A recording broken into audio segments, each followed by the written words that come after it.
ഇന്ന് നമ്മൾ മെയിനായിട്ട് ഡിസ്കസ് ചെയ്യുന്ന ഒരു വിഷയം എന്ന് പറയുന്നത് ഒട്ടുമിക്ക ആളുകൾക്കും ഉണ്ടാവുന്ന ഒരു പ്രശ്നമാണ്. എന്നാൽ അത് പുറത്ത് പറയാനോ ഹോസ്പിറ്റലിൽ പോയി കാണിക്കാനോ അത്രയും മടിയുള്ള ഒരു വേറെ വിഷയം തന്നെ ഉണ്ടാവില്ല. ഉദാഹരണ പ്രശ്നം തന്നെ ശീഘ്രസ്ഖലനം. ഈ രണ്ട് വിഷയങ്ങളെ കുറിച്ചാണ് നമ്മൾ ഇന്നത്തെ വീഡിയോയിൽ നമ്മൾ ഡിസ്കസ് ചെയ്യുന്നത്.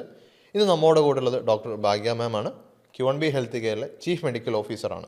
മാം, ഞാൻ ആദ്യം തന്നെ ഒരു വോയിസ് കേൾപ്പിച്ചു തരാം. നമ്മൾ ക്ലിനിക്കിൽ വന്നിട്ടുള്ള ഒരു അതായത് ഓൺലൈനായിട്ട് മാമിനെ കൺസൾട്ടേഷൻ ചെയ്ത ഒരു പേഷ്യൻറ്റിൻ്റെ റിവ്യൂ ആണ്. അതുകൊണ്ട് തന്നെ ശരീരത്തിന് നല്ല സുഖം തോന്നും. അത് ഞാൻ പറഞ്ഞ രോഗത്തിൻ്റെതും എനിക്കൊരു 50% ക്യൂർ ആയിട്ടുണ്ട്. ഇത് തുടർന്നാലും എനിക്കത് ഫുള്ളായിട്ട് മാറും എന്നുള്ള ഒരു ഹോപ്പായിട്ടുണ്ട്. കണ്ടോ, ഇവർക്ക് ഉണ്ടായിരുന്ന പ്രശ്നം എന്ന് പറയുന്നത് അവർക്ക് പെട്ടെന്ന് തന്നെ വളരെ ചുരുങ്ങിയ സമയം കൊണ്ട് തന്നെ അവർക്ക് തീരെ ഉദാഹരണം ഇല്ലാത്തടത്ത് നിന്ന് അവർക്കൊരു 50% മാറി എന്നുള്ളൊരു കൺസെപ്റ്റിലേക്കാണ് അവരെത്തിയിട്ടുള്ളത്. നമുക്ക് ആ വീഡിയോ മുഴുവനായിട്ടൊന്ന് കണ്ടുവരാം. ഹായ്, ഞാൻ ജാഫർ. ഞാനിത് യൂട്യൂബിൽ കണ്ടിട്ടാണ് ഞാനൊന്ന് വിളിച്ചു നോക്കിയത്. അന്ന് 1 മന്തായി വിളിച്ചു നോക്കിയ ഡോക്ടർ ഭാഗ്യം എന്ന് പറഞ്ഞ ഡോക്ടറാണ് എനിക്ക് ഇത് ചെയ്തത്. വളരെ നീറ്റായിട്ട് എല്ലാം ചോദിച്ച് മനസ്സിലാക്കി അവർ എൻ്റെ രോഗത്തിൻ്റെ കാര്യങ്ങളെല്ലാം വളരെ വൃത്തിയാക്കി എനിക്ക് വിവരിച്ച് തന്നു. എല്ലാം സംശയങ്ങളെല്ലാം തീർത്ത് തന്നു. അവർ 2 മരുന്ന് തന്നു. പിന്നെ ഡയറ്റും എക്സസൈസും ഇതെല്ലാം വന്നിട്ട് നമ്മളെ സെബീന പറഞ്ഞു തന്നു. അവർ കറക്റ്റായിട്ട് 1 മന്ത് 3 നേരം കറക്റ്റായിട്ട് വിളിച്ച് കാര്യങ്ങൾ അന്വേഷിച്ചതുകൊണ്ട് ഞാനത് വളരെ സ്ട്രിക്റ്റായിട്ട് ഫോളോ അപ്പ് ചെയ്തിട്ടില്ലെങ്കിൽ ഒരു 75% ഫോളോ അപ്പ് ചെയ്തിട്ടുണ്ട്. അതുകൊണ്ട് തന്നെ ശരീരത്തിന് നല്ല സുഖം തോന്നും. അത് ഞാൻ പറഞ്ഞ രോഗത്തിൻ്റെതും എനിക്കൊരു 50% ക്യൂർ ആയിട്ടുണ്ട്. ഇത് തുടർന്നാലും എനിക്കത് ഫുള്ളായിട്ട് മാറും എന്നുള്ള ഒരു ഹോപ്പായിട്ടുണ്ട്. വെയിറ്റ് നല്ല കുറഞ്ഞിട്ടുണ്ട്. ഞാൻ 82 കിലോ ഉണ്ടായിരുന്നു. ഇപ്പോൾ 77 സംതിങ് ആയിട്ടുണ്ട്. നല്ലതാണ്, വളരെ നല്ലതാണ്. ഈ സെബീന സിസ്റ്ററും വളരെ നല്ല ഉഷാറായിട്ട് കാര്യങ്ങൾ സംശയങ്ങളൊക്കെ ചോദിച്ചപ്പോൾ വളരെ ഭംഗിയായിട്ട് പറഞ്ഞു തന്നിട്ടുണ്ട്. താങ്ക് യു ഡോക്ടർക്കും നിങ്ങൾക്കും. Okay, bye. ഈ ഒരു പേഷ്യൻറ്റ് മാമിൻ്റെ ഓൺലൈൻ കൺസൾട്ടേഷൻ എടുത്ത ആളായിരുന്നു. അപ്പം അവർക്ക് ഇത്ര റിസൾട്ട് ഉണ്ടെന്നുണ്ടെങ്കിൽ, അതായത് കുറഞ്ഞ സമയം അവർ ഡയറ്റും അവരുടെ എക്സസൈസും കറക്റ്റായിട്ട് ഫോളോ അപ്പ് ചെയ്യുന്ന സമയത്ത് അവർക്ക് ചുരുങ്ങിയ സമയം കൊണ്ട് 50% മാറിയിട്ടുണ്ട് എന്നുള്ളതാണ്. അപ്പോൾ നിങ്ങളുടെ ഉദാഹരണം തീരെയല്ല പൂർണ്ണമായി നശിച്ചിട്ടുണ്ടെങ്കിലും നിങ്ങൾക്ക് തിരിച്ച് വളരെ നോർമലായി കൊണ്ടുവരാം എന്നുള്ളതാണ് ഈ ഒരു ആളുകളുടെ അടുത്ത് നിങ്ങൾക്ക് മനസ്സിലാവുന്നത്. നമ്മൾ ഡോക്ടറോട് തന്നെ ചോദിക്കാം. ഡോക്ടറെ, എന്തായിരുന്നു ഇവർക്കും ഉണ്ടായിരുന്ന ഒരു ബുദ്ധിമുട്ട്? ഇപ്പം നമ്മളെടുത്ത് കൺസൾട്ടേഷൻ വന്ന സമയത്ത് ആളുടെ ഒരു പ്രധാനപ്പെട്ട പ്രശ്നം എന്ന് പറയുന്നത് ഇറക്ഷൻ പ്രോബ്ലം ആയിരുന്നു. പക്ഷേ ആൾക്കൊരു റൂട്ട് കോസ് ഉണ്ടായിരുന്നു എന്നുള്ളതാണ്. അതായത് ആൾക്ക് ഡയബറ്റീസും അതുപോലെ തന്നെ ഓവർ വെയ്റ്റും ഒബീസിറ്റി ആയിട്ടാണ് ആൾ നമ്മളെടുത്ത് വന്നത്. നമ്മൾ പ്രോപ്പറായിട്ടുള്ളൊരു ഡയറ്റ് പറഞ്ഞു കൊടുത്തു. അതിൻ്റെ കൂടെ തന്നെ നമ്മളൊരു ഡയറ്റീഷ്യനെ പ്രൊവൈഡ് ചെയ്തിട്ടുണ്ടായിരുന്നു. അപ്പോൾ പ്രോപ്പറായിട്ടൊരു ഡയറ്റ് എക്സ്പ്ലെയിൻ ചെയ്ത് കൊടുത്തു. അതുപോലെ തന്നെ നല്ല രീതിയിൽ ആൾ വർക്കൗട്ട് ചെയ്തു. അതിൻ്റെ കൂടെ തന്നെ പരിമിതമായിട്ടുള്ള മെഡിസിൻസ് മാത്രമേ നമ്മൾ കൊടുത്തിട്ടുള്ളൂ. അപ്പോൾ അതിൻ്റെ ഭാഗമായിട്ട് ഒരു 1 മന്തിൽ തന്നെ ഒരു 50% ആൾക്ക് ക്യൂർ ആയി. അപ്പം ആൾ പറയുന്നുണ്ട് നമുക്ക് ഇനിയും ഫോളോ അപ്പ് എടുത്തു കഴിഞ്ഞാൽ നല്ല ചേഞ്ച് ഉണ്ടാവും എന്നുള്ളൊരു കാര്യം. അതെ, ഇതെല്ലാം നമ്മളെ കൈമ തന്നെയാണ്. അതായത് നമ്മൾ കൃത്യമായിട്ട് ഇതിനെ മാനേജ് ചെയ്യാൻ നിന്നുണ്ടോ, അല്ലെങ്കിൽ നമുക്ക് മാനേജ് ചെയ്യണം നമുക്കൊരാഗ്രഹം ഉണ്ടോ, ഇത് നടന്നിരിക്കും. കാരണം അത്രയും സിമ്പിളായിട്ട് തന്നെ നമുക്ക് മാറ്റാൻ പറ്റിയ ഒരു കാര്യം തന്നെയാണ്. അപ്പം നമ്മളെ ക്ലിനിക്കിൽ ഒരുപാട് ആളുകൾ ഇപ്പം പലപ്പോഴും നമുക്ക് വരാറുള്ള ഓൺലൈൻ കൺസൾട്ടേഷൻസിലും ആളുകൾ നേരിട്ട് വരികയാണെന്നുണ്ടെങ്കിലൊക്കെ അവർ പറയുന്നത്, ഡോക്ടറെ ഇപ്പോൾ പഴയതിനേക്കാൾ നല്ല ബെറ്റർ ആയിട്ടുണ്ട്. ഇത് തീരെ, അതായത് ഉദാഹരണം പൂർണ്ണമായി നശിച്ചിട്ട് ഭാര്യ, അത് ഫാമിലി പ്രോബ്ലം ആയിരുന്ന ആ സാഹചര്യത്തിൽ വരെ ഉള്ള പേഷ്യൻസ് വന്നിട്ട് ആ സന്തോഷം പ്രകടിപ്പിക്കുന്ന ഒരു സമയങ്ങളുണ്ട്. അത്രയ്ക്ക് ഹാപ്പിയാണ്. അതായത് നിങ്ങൾക്കും ഇങ്ങനത്തെ പ്രശ്നങ്ങളുണ്ടെങ്കിൽ അത് മാറ്റിയെടുക്കാൻ പറ്റും. അതൊരു മാസം കൊണ്ട് തന്നെ നിങ്ങൾക്ക് ആ റിസൾട്ട് നിങ്ങൾക്ക് മനസ്സിലാവും. ആ രൂപത്തിൽ നമുക്ക് എന്ത് ചെയ്യാൻ പറ്റും, നമുക്ക് കൊണ്ടുപോകാൻ പറ്റും. ഇപ്പോൾ ഈ രോഗിയിലേക്ക് തന്നെ നമ്മൾ കടന്നു വരികയാണെന്നുണ്ടെങ്കിൽ അവർക്കുണ്ടായിരുന്ന ബുദ്ധിമുട്ടുകൾ എന്തൊക്കെയായിരുന്നു, അല്ലെങ്കിൽ ഇവർക്ക് ഉദാഹരണ പ്രശ്നമുള്ള കോസസ് എന്തായിരുന്നു? അപ്പോൾ ആൾക്ക് പ്രധാനമായിട്ടുള്ളൊരു കോസ് എന്ന് പറയുന്നത് ഡയബറ്റീസ് ആണ്. ഇപ്പോൾ നമ്മളൊരു ഉദാഹരണ പ്രശ്നം എടുക്കുന്നുണ്ടെങ്കിൽ ഏറ്റവും കൂടുതൽ ആളുകളിൽ കണ്ടുവരുന്ന ഒരു റൂട്ട് കോസ് എന്ന് പറയുന്നത് ഡയബറ്റീസ് ആണ്. പക്ഷേ അവർ വന്ന് പറയുന്നത് അവർക്ക് ഡയബറ്റീസ് ഉള്ള കാര്യം ചില പേഷ്യൻസ് പറയാറില്ല. അവർ ജസ്റ്റ് ഈ ഒരു ഇറക്ഷൻ പ്രോബ്ലം ഉണ്ടെന്നുള്ള കാര്യം മാത്രമേ പറയാറുള്ളൂ. അപ്പോൾ ഒരുപാട് കാരണങ്ങളുണ്ട് ഈ ഒരു ഉദാഹരണ പ്രശ്നം വരാൻ. അപ്പോൾ ആദ്യം തന്നെ നമ്മൾ നോക്കുന്ന സമയത്ത് ഒരു ഇറക്ടൈൽ ഡിസ്ഫങ്ഷൻ എന്ന് പറയുന്നത് പ്രധാനമായിട്ട് 2 രീതിയിൽ തന്നെ ആളുകളിൽ കാണിക്കാം. അതായത് ഒന്ന് കംപ്ലീറ്റ് ആയിട്ടുള്ള ഉദാഹരണം നഷ്ടപ്പെട്ടിട്ട് കാണാം. മറ്റൊന്നെന്ന് പറയുന്നത് ഉദാഹരണ കുറവായിട്ടാണ്. അതായത് ചെറിയ രീതിയിൽ ആൾക്ക് ഉദാഹരണം ഉണ്ട്. അപ്പോൾ നമ്മൾ മെഡിക്കേഷൻസ് ഒക്കെ കൊടുക്കുമ്പോൾ ആൾക്ക് കംപ്ലീറ്റ് ആയിട്ടുള്ള ഒരു ഉദാഹരണം കിട്ടുന്ന ഒരു സ്റ്റേജിലോട്ട് പോകാറുണ്ട്. അപ്പോൾ 2 രീതിയിലാണ് പ്രധാനമായിട്ടും ആൾക്ക് കാണുന്നത്. പിന്നെ മറ്റൊരു സ്റ്റേജ് എന്ന് പറയുന്ന ഒരു കണ്ടീഷനാണ് പ്രിമച്ചർ ഇജാക്കുലേഷൻ അല്ലെങ്കിൽ ശീഘ്രസ്ഖലനം എന്ന് പറയുന്നത്. അതെന്ന് പറയുമ്പം ഈ ഒരു ലൈംഗിക ബന്ധത്തിൽ ഏർപ്പെട്ടിട്ട് വളരെ ചുരുക്ക സമയത്തിനുള്ളിൽ ശുക്ലം പുറത്തോട്ട് വരുന്ന ഒരു കണ്ടീഷനാണ് ശീഘ്രസ്ഖലനം എന്ന് പറയുന്നത്. അപ്പം എല്ലാത്തിനും ഡിഫറൻ്റ് ആയിട്ടുള്ള ട്രീറ്റ്മെൻ്റ് ആണ് നമ്മൾ കൊടുക്കുന്നത്. അപ്പോൾ നമ്മൾ ആദ്യം കോസ് എന്താണെന്ന് മനസ്സിലാക്കും. ഇപ്പം ഒബിസിറ്റി ആണെങ്കിൽ നമ്മൾ ആളുടെ വണ്ണം കുറയ്ക്കണം, ശരീരത്തിലുള്ള ഫാറ്റ് കുറയ്ക്കണം. ഈ ഫാറ്റ് കൂടുന്ന സമയത്ത് എന്താണെങ്കിലും ശരീരത്തിൽ ഒരു ബ്ലോക്ക് ഫോർമേഷൻ ഉണ്ടായിരിക്കാം. അപ്പോൾ ഞാൻ നേരത്തെ പറഞ്ഞു, ഈ ഡയബറ്റീസ് ആയിക്കോട്ടെ അല്ലെങ്കിൽ high cholesterol, high B P ഒക്കെ നമുക്ക് എടുത്തു നോക്കാം. അതിലൊക്കെ തന്നെ ഒരു പ്രശ്നം ഉണ്ടാകുന്നത് ഒരു ബ്ലോക്ക് ഫോർമേഷൻ തന്നെയാണ്. ഇപ്പോൾ ഇതിൽ ഇവർക്ക് ഉണ്ടായിരുന്ന ബുദ്ധിമുട്ട്, ഇപ്പം ഇവർക്ക് മെയിനായിട്ട് ഉണ്ടായിരുന്ന ഒരു പ്രശ്നം എന്തായിരുന്നു? അവർക്ക് ഡയബറ്റീസ് ആയിരുന്നു, പ്ലസ് ഓവർ വെയ്റ്റും ഉണ്ടായിരുന്നു. അപ്പം അതാണ് ഒരു റീസൺ എന്ന് പറയുന്നത്. അപ്പോൾ ഇങ്ങനെ ഒരുപാട് റീസൺസ് ഉണ്ട്. ഹൈ ബി പി, കൂടുതൽ ബി പി ആവുന്ന സമയത്ത് കൊളസ്ട്രോൾ കൂടുന്ന, ഹാർട്ട് കംപ്ലയിൻറ്റ്സ് നമുക്ക് എടുക്കാം. അതുപോലെ തന്നെ നമ്മുടെ നെർവ്സിന് വരുന്ന പല കംപ്ലയിൻറ്റ്സും, കാരണം നമ്മുടെ ബ്രെയിനും മസിൽസും നെർവ്സും എല്ലാം പരസ്പരം കോർഡിനേറ്റഡ് ആണ്. അപ്പോൾ ഇതിൽ എന്തെങ്കിലും ഒരു കോർഡിനേഷൻ പ്രോബ്ലം വന്നു കഴിഞ്ഞാൽ, ഇപ്പോൾ സ്ക്ലീറോസിസ് പേഷ്യൻ്റ് എടുക്കുക, അല്ലെങ്കിൽ പാർക്കിൻസണിസം നമ്മൾ എടുത്തു കഴിഞ്ഞാൽ, ഇപ്പം ഓവർ വെയ്റ്റ് നമുക്ക് നോക്കാം. അതുപോലെ തന്നെ ഈ കാലത്ത് ഏറ്റവും കൂടുതൽ ആളുകൾ ഒരു കണ്ടീഷനിലോട്ട് പോകുന്നതാണ് അഡിക്ഷൻ എന്ന് പറയുന്നത്. ആൽക്കഹോൾ അല്ലെങ്കിൽ സ്മോക്കിംഗ് പോലുള്ള പ്രശ്നങ്ങളിൽ കാണാം. അതുപോലെ തന്നെ പുരുഷന്മാരിൽ ഏറ്റവും വലിയൊരു പ്രശ്നമാണ് പ്രോസ്റ്റേറ്റ് ഗ്രന്ഥിക്ക് വരുന്ന നീർവീക്കം. അത് ശ്രദ്ധിക്കാതെ പോയി കഴിഞ്ഞ് കഴിഞ്ഞാൽ അവരിൽ പ്രോസ്റ്റേറ്റ് ക്യാൻസർ വരെ വരാനുള്ള ചാൻസസ് വളരെയധികം കൂടുതലാണ്. അതുപോലെ തന്നെയാണ് ഇഞ്ചുറീസ്. നമുക്ക് കൂടുതലായിട്ടും ആളുകളിൽ കാണുന്നതാണ് ഈ നട്ടലിന്, ഇടുപ്പിന്, മൂത്രസഞ്ചിക്ക്, പെനിസിനൊക്കെ വരുന്ന ഇഞ്ചുറീസ്. ചിലപ്പം അവർ ചെറിയ കാലഘട്ടത്തിലൊക്കെ നടുവടിച്ച് വീണതായിരിക്കാം. അത് ആ സമയത്ത് നമുക്ക് ചെറിയൊരു വേദനയായിട്ട് അതങ്ങ് പോയിട്ടുണ്ടായിരിക്കാം. പിന്നീട് വരുന്നൊരു പ്രശ്നമായിരിക്കാം ഇത്. ഓക്കെ, അപ്പോൾ ഇതിന് ഇപ്പം മാം ഒരുപാട് വിഷയങ്ങൾ പറഞ്ഞിട്ടുണ്ട്. ഞാൻ ഒന്നും കൂടെ ചുരുക്കി പിന്നെ പ്രശ്നങ്ങളൊന്ന് ഇവർക്ക് പറഞ്ഞു കൊടുക്കുകയാണെന്നുണ്ടെങ്കിൽ, ഈ ഉദ്ധാന പ്രശ്നം ഉണ്ടാവാനുള്ള മെയിൻ കാരണങ്ങൾ എന്തൊക്കെയാണ് ഒന്ന് ചുരുക്കി പറഞ്ഞു കൊടുത്താൽ? ഒരു മെയിൻ കാരണം എന്ന് പറയുന്ന സമയത്ത് നമ്മുടെ ശരീരത്തിന് അതോടെ സർക്കുലേഷൻ കുറയുന്നതാണ്. ഇപ്പോൾ സർക്കുലേഷൻ എന്ന് പറയുമ്പോൾ ശരീരത്തിൻ്റെ പല ഭാഗങ്ങളിലോട്ടും ബ്ലഡ് വെസൽസ് പോകുന്നുണ്ട്, അതുപോലെ തന്നെ ലിംഗത്തിലോട്ടും ബ്ലഡ് വെസൽ പോകുന്നുണ്ട്. ഈ ബ്ലഡ് വെസലിൽ വരുന്നൊരു ബ്ലോക്കാണ് ഇതിനുള്ള ഒരു പ്രധാനപ്പെട്ട റീസൺ. അതിൻ്റെ റൂട്ട് കോസസുകളാണ് ഞാൻ നേരത്തെ പറഞ്ഞ മെയിൻ അസുഖങ്ങൾ എന്ന് പറയുന്നത്. അപ്പം ഇങ്ങനെ ബ്ലോക്ക് ഫോർമേഷൻ ഉണ്ടായി കഴിഞ്ഞാൽ നമ്മൾ ആ ബ്ലോക്കിനെ ട്രീറ്റ് ചെയ്യണം. അപ്പോൾ അതിൻ്റെ കൂടെ തന്നെ നിങ്ങൾക്ക് എന്തെങ്കിലും അസുഖങ്ങൾ ഉണ്ടെങ്കിൽ അത് നോർമൽസിയിലോട്ട് വരണമല്ലോ. അപ്പം നിങ്ങൾ ഈ ഒരു ബ്ലോക്ക് മാത്രം ട്രീറ്റ് ചെയ്ത് പോയിട്ട് നിങ്ങളുടെ ഡയബറ്റീസ് കൺട്രോൾ ആവണമല്ലോ. ഡയബറ്റീസ് കൺട്രോൾ ആയി കഴിഞ്ഞാൽ മാത്രമാണ് ഈ ബ്ലോക്ക് ട്രീറ്റ് ആവുള്ളൂ. അപ്പോൾ നമുക്ക് ഇപ്പോൾ താൽക്കാലികമായിട്ട് നിങ്ങളൊരു ഇഞ്ചക്ഷൻ എടുത്തു കഴിഞ്ഞാൽ ചിലപ്പോൾ ആ ബ്ലോക്കിനൊരു ശമനം അതൊന്ന് കുറഞ്ഞേക്കാം. പക്ഷേ നിങ്ങൾക്ക് ഡയബറ്റീസ് ഉണ്ട്, വീണ്ടും ഡയബറ്റീസ് കൂടിക്കഴിഞ്ഞാൽ ഈ ബ്ലോക്ക് ഫോർമേഷൻ ഉണ്ടാവാം. അപ്പോൾ ഡയബറ്റീസ് ആണ് റൂട്ട് കോസ് എങ്കിൽ ഡയബറ്റീസിന് ട്രീറ്റ്മെൻറ്റ് എടുക്കണം. ഓക്കെ, ഇപ്പം പറഞ്ഞു വരുന്നിട്ടുള്ളത് പ്രധാനമായിട്ടും ആളുകൾ കണ്ടുവരാനുള്ള, അതായത് ഒട്ടുമിക്ക ആളുകൾക്കും ഈ ഇറക്ഷൻ്റെ പ്രശ്നം വരാനുള്ള കാരണം ഡയബറ്റിക് വരുന്നതാണെന്നുള്ളതാണ്. അപ്പോൾ പ്രമേഹ രോഗികൾ പ്രത്യേകം ശ്രദ്ധിക്കുക. ഇപ്പം നിങ്ങൾക്ക് ചിലപ്പോൾ ഒരു കോംപ്ലിക്കേഷൻ ചിലപ്പോൾ ഉണ്ടായിക്കോളണമെന്നില്ല. ഇത് ഭാവിയിൽ നിങ്ങളത് കൺട്രോൾ ചെയ്തിട്ടില്ല എന്നുണ്ടെങ്കിൽ നിങ്ങൾക്ക് ഉറപ്പായിട്ടും ഈ പറഞ്ഞ പ്രശ്നങ്ങളൊക്കെ വരും. അപ്പോൾ ഡയബറ്റിക്കിൻ്റെ കേസിൽ നമുക്ക് ഇപ്പം ഡോക്ടർ മെയിനായിട്ട് ഡീൽ ചെയ്യുന്ന ഒരു ഏരിയയാണ് ഈ ഡയബറ്റിക്, അതുപോലെ തന്നെ ഈ പിന്നെ ഇറക്ഷൻ പ്രശ്നങ്ങൾ, പ്രോസ്റ്റേറ്റ് പ്രശ്നങ്ങളൊക്കെ മാം ഡിസ്കസ് ചെയ്യുന്നതാണ്. അപ്പോൾ ഇതുപോലുള്ള പ്രശ്നങ്ങൾ നിങ്ങൾക്ക് ഉണ്ടെന്നുണ്ടെങ്കിൽ താഴെ കാണുന്ന നമ്പറിൽ കോൺടാക്ട് ചെയ്യാവുന്നതാണ്. മാമിൻ്റെ ഓൺലൈനായിട്ടും ഓഫ്ലൈനായിട്ടും കൺസൾട്ടേഷൻ നിങ്ങൾക്ക് എടുക്കാവുന്നതാണ്. അപ്പോൾ നമ്മളിപ്പോൾ സംസാരിച്ച് വന്നിട്ടുള്ളത് ഡയബറ്റിക്കിനെ കുറിച്ചായിരുന്നു. ശരിക്കും പ്രമേഹ രോഗികൾക്ക് ഉദാഹരണം നഷ്ടപ്പെടാനുള്ള കാരണം എന്താണ്? നമ്മൾ പ്രമേഹ രോഗികളെ എടുത്തു നോക്കുന്ന സമയത്ത് എന്താണെങ്കിലും അവരൊരു ഇൻസുലിൻ റെസിസ്റ്റൻസ് എന്ന് പറഞ്ഞൊരു കണ്ടീഷൻ ഉണ്ടായിരിക്കാം. ഇതിൻ്റെ ഭാഗമായിട്ട് സർക്കുലേഷൻ കുറയാം, രക്തചംക്രമണം അവരുടെ ബോഡിയിൽ കുറയാനുള്ള ചാൻസസ് ഉണ്ട്. നമുക്കറിയാലോ, ഡയബറ്റീസ് ഒരു പരിധിയിൽ കൂടിക്കഴിഞ്ഞാൽ ഒരു 5 വർഷത്തിന് മുകളിലായിട്ട് ഡയബറ്റീസ് നിൽക്കുന്നുണ്ടെങ്കിൽ അവിടെ എന്താണെങ്കിലും ഒരു ന്യൂറോപ്പതി എന്ന് പറഞ്ഞൊരു കണ്ടീഷനും ഡെവലപ്പ് ചെയ്യാം, ഡയബറ്റിക് ന്യൂറോപ്പതി. അപ്പോൾ അതിൻ്റെ ഭാഗമായിട്ടും അവരിൽ ഈ ഒരു പ്രശ്നം വരാം, ഇറക്ഷൻ പ്രോബ്ലം വരാനുള്ള ചാൻസസ് കൂടുതലാണ്. ഓക്കെ, ഇപ്പം ഇതല്ലാതെ നമുക്ക് ഈ പറഞ്ഞ പോലെ വേറെ എന്തൊക്കെ പ്രശ്നങ്ങളാണ് നമ്മൾ ഉദാഹരണം നഷ്ടപ്പെടുത്തുന്നത്? അപ്പം ഇപ്പം നമ്മൾ ഒരു കോസസ് എടുത്തു നോക്കുന്ന സമയത്ത് ഏറ്റവും കൂടുതൽ ആളുകളിൽ കണ്ടുവരുന്നത് ചെറുപ്പക്കാരിലും ഉണ്ട്. അപ്പോൾ പ്രായമായവരിലായിരുന്നു ഒരു കാലത്തൊക്കെ കണ്ടുവന്നത്, പക്ഷേ ഇന്ന് ചെറുപ്പക്കാരിലും കാണുന്നുണ്ട്.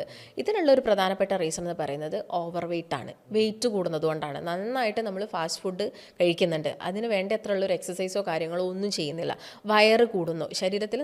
നിങ്ങൾ ചിന്തിച്ച് നോക്കുക, ഈ ലിംഗം എന്ന് പറയുന്നത് നമ്മുടെ വയറിൻ്റെ താഴോട്ട് വരുന്നൊരു ഏരിയ ആണ്. അപ്പോൾ നമ്മുടെ വയറിൻ്റെ ഭാഗത്ത് വരുന്ന ഒരു വണ്ണം എന്ന് പറയുന്നത് ഫ്യൂച്ചറിൽ അവർക്ക് ഒരു ബ്ലോക്ക് ഫോർമേഷന് നല്ലൊരു കാരണമാണ്. അപ്പോൾ നമുക്ക് വയറ് കൂടുന്നതും ഓവർ വെയ്റ്റ് ആവുന്നതൊക്കെ പുരുഷന്മാരിൽ, അതായത് യങ്സ്റ്റേഴ്സിൽ ഇത് വലിയൊരു റീസണാണ്. അതാണ് കല്യാണം കഴിക്കുന്നതിന് മുൻപേ അവർക്ക് ഇങ്ങനെയുള്ള പ്രോബ്ലംസ് സ്റ്റാർട്ട് ആവുന്നത്. അപ്പോൾ ഫുഡ് ഹാബിറ്റ്സിൽ വന്ന ചേഞ്ചസ് നമ്മൾ എന്താണെങ്കിലും അതൊന്ന് നോർമലൈസ് ചെയ്ത് കൊണ്ടുവരണം. അപ്പോൾ ഡോക്ടർ പറയുന്നത് കുടവയറുണ്ടോ ഉദാഹരണ പ്രശ്നം ഉണ്ടാവും എന്നുള്ളതാണല്ലേ? കൂടുതലാണ്.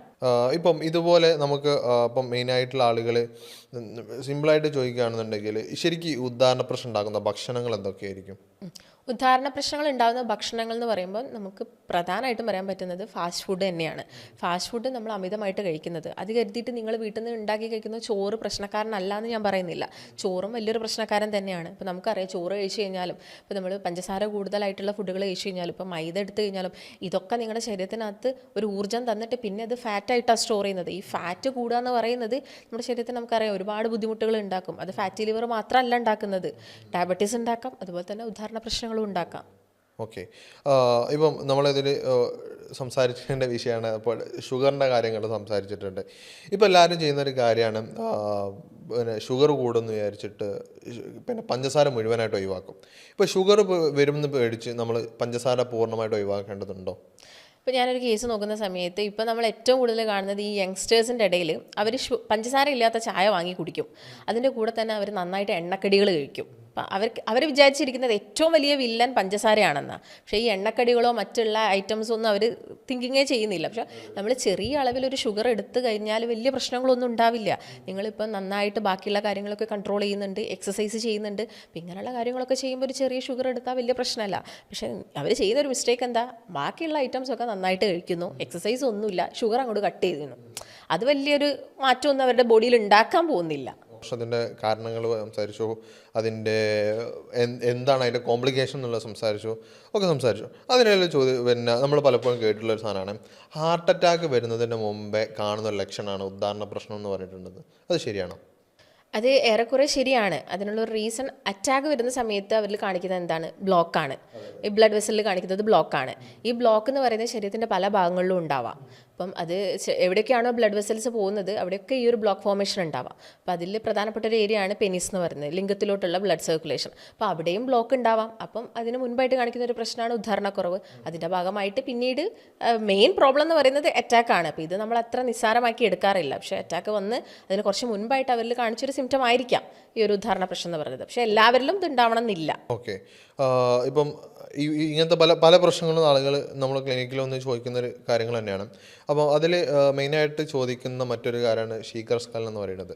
ഈ ഉദാഹരണ പ്രശ്നവും അല്ലെ ഉദാഹരണക്കുറവും ശീഘ്രസ്ഖലനം ഒന്നാണോ?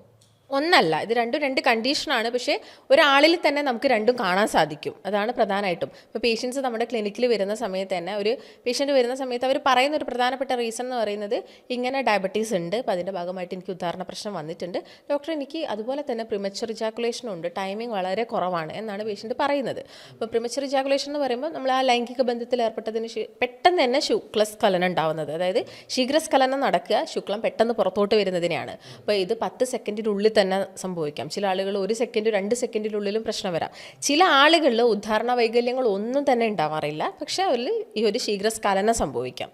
അപ്പോൾ ഇങ്ങനെയുള്ള കേസസുകളിൽ നമ്മൾ പല കാര്യങ്ങളും ശ്രദ്ധിക്കേണ്ടതുണ്ട്. കാരണം കാരണങ്ങൾ എന്ന് പറയുന്നത് ഡിഫറെൻ്റ് ആണ്. ഓക്കെ.